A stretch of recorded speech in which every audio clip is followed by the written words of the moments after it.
শ্রদ্ধাস্পদ chairman sir, আমার সহকর্মীবৃন্দ এবং প্রিয় ছাত্রছাত্রীরা, আজ 12ই জানুয়ারি। আজকে তার জন্মদিন, যিনি উদাত্ত কণ্ঠে বলতে পেরেছিলেন, গর্ব সহ বলতে পেরেছিলেন, জন্মেছিস যখন একটা দাগ রেখে যা, জন্মেছিস যখন একটা দাগ রেখে যা। কিসের দাগ? যে আমরা মানব জন্ম যখন নিয়েছি, তাহলে একটি কিছু কীর্তি পৃথিবীর বুকে রেখে যাওয়াটাই উচিত। এই জীবনটাকে স্বামী বিবেকানন্দ খুব একটি গুরুত্ব দেননি।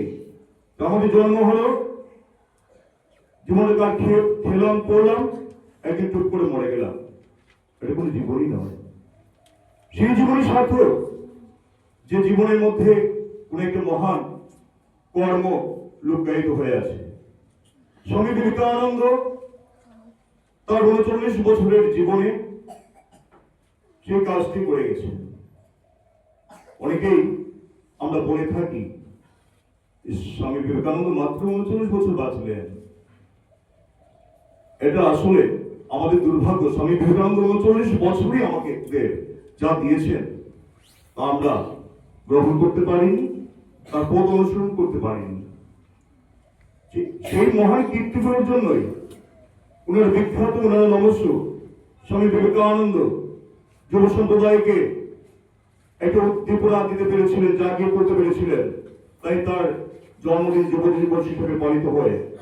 এরপর আমেরিকার চিকাগো শহরে গেলেন, বক্তব্য রাখলেন, হিন্দু ধর্মকে প্রচার করলেন, বলে যে তিনি বিশ্ব জয় করে নিলেন। স্বামী বিবেকানন্দের সেই বিদেশ যাওয়াটা এমন ছিল না যে এয়ারপোর্টে গেলেন, ফ্লাইটে উঠলেন, সেখানে গেলেন, সার্কিট হাউসে থাকলেন, এরপর বক্তব্য রাখলেন, আবার ফ্লাইটে উঠলেন, চলে এলেন, এমন কিন্তু ছিল না। হিন্দু ধর্মকে প্রচার করতে গিয়ে স্বামী বিবেকানন্দকে অনেক কাঠখড় পোড়াতে হয়েছে।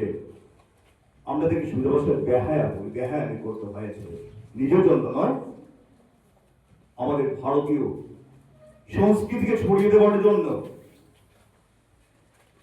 স্বামী বিবেকানন্দ কার্টনের ভিতর হালকা পিস পরে যে বক্সগুলো থাকে, এর ভিতর থেকে রাত্রি যাপন করেছেন প্রচন্ড শীতের মধ্যে।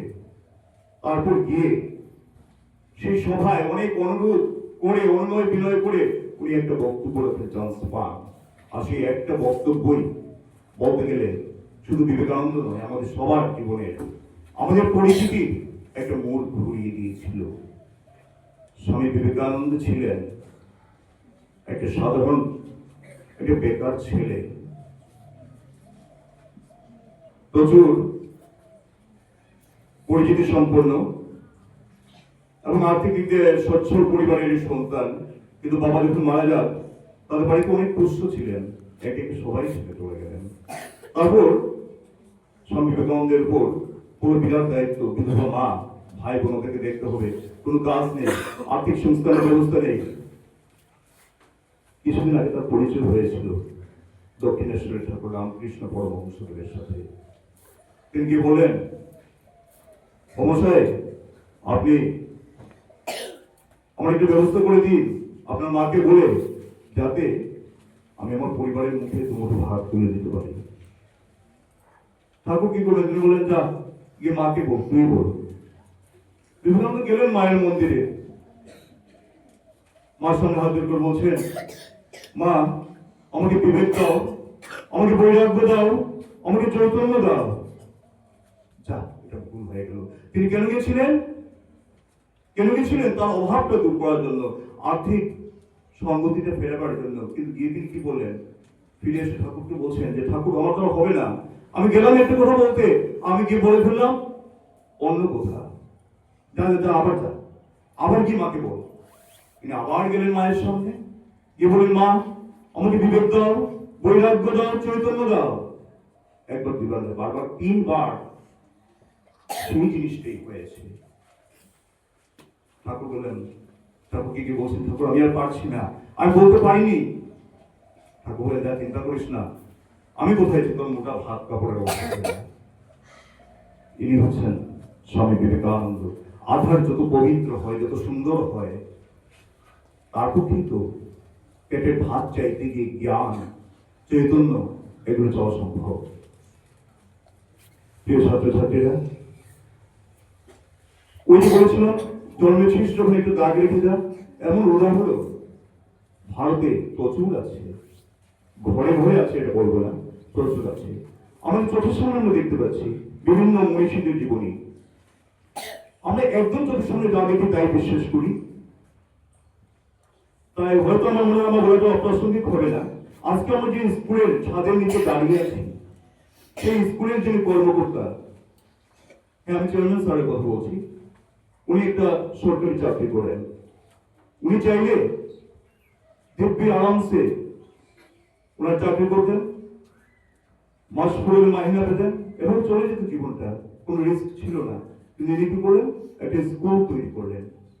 কেন? যাতে আরো কিছু ছাত্র এখানে আসতে পারে, কিছু আসবে, আমরা কিছু ওদেরকে শিক্ষা দেব। মানে অনেক ধরনের একটা স্কুলের যেটা আমাদের উপর প্রভাব ফেলে এমন কার্য করেছেন। এমন মানুষ বলছে ঘরে ঘরে হয় না, কয়েকজন হয়। আর চেয়ারম্যান স্যারের বন্দনা করে আমার আজকে বলার উদ্দেশ্য নয়, আমি সেটাই বলতে চাইছি, জন্মেছিস যখন একটা দাগ রেখে যা। স্যার তাই কিছুটা করতে পেরেছেন এবং করেছেন, তার জন্য এর সঙ্গে আমরা নিজেরও জড়িত হিসেবে আমরা গর্ব অনুভব করতে পারি। এবং সেটাই আমার মনে হয় আজকে যুব দিবসের সঙ্গে শিক্ষা, যেটার একটা বাস্তব উদাহরণ এখানে স্কুলে আমরা দেখতে পাচ্ছি। ছাত্রছাত্রীরা, কথা লম্বা করছি না, সবাই দাঁড়িয়ে আছো। দেখো, পড়াশোনা করবে, উচ্চ শিক্ষিত হবে। স্বামীজি কিন্তু খারাপ ছাত্র ছিলেন না, স্বামী মানুষকে ভালোবাসতেন। তাই তিনি এটা বলে গেছেন, জীবে প্রেম করে যেই জন সেই জন সে ঈশ্বর। আমরা মানুষকে অবহেলা করে, স্রষ্টার সৃষ্টিকে অবহেলা করে স্রষ্টাকেই জীবন ভর আরাধনা করতে থাকি। কিন্তু বিবেকানন্দের মতে যারা জীবকে সাধারণ প্রাণীকে ভালোবাসে তারাই ঈশ্বর প্রেমের অধিকারী হয়, তারাই ঈশ্বরকে ভালোবাসতে পারে। সবাই ভালো থেকো, সুস্থ থেকো। আমার কথার লম্বা করছি না, ধন্যবাদ।